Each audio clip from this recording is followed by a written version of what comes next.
தங்குறதுக்கு இடம் இல்ல, அதான் நீங்க கொஞ்சம் உதவி போய் பண்ணுங்க. பொண்டாட்டியை சமாதானப்படுத்திட்டு அங்கேயே தேங்க்யூ சொல்லு. குடும்பத்தை பிரிஞ்சுட்டு வந்தவங்களாம் இங்கே இடமில்ல போ. இல்ல ராவுத்தரே, நம்பிக்கையா சொல்லி கூட்டிட்டு அட வந்தேன். நீ வேற சும்மா கடுப்பேத்தாது. போ சொல்லுமா அவனை. குனிங்க ஆ? குனிங்கன்றல தாத்தா, குனிங்கன்னு சொல்றேன்ல. இந்த வீட்டை நீங்க தான் ஒழிச்சு வச்சிருந்தீங்களா? வீடா? நாங்க வீடு இல்லாம எவ்வளவு கஷ்டப்பட்டு தெரியுமா? சீக்கிரம் கொடுத்துருக்கலாம்ல. கேம் தானே. என்ன கேமா? நீ சொல்றது ஒன்றும் விளங்கலே கண்ணு.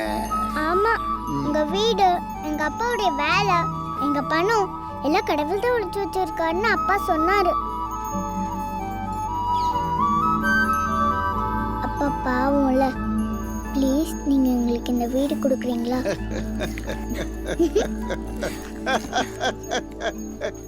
செல்வி அவனை கூப்பிடுமா.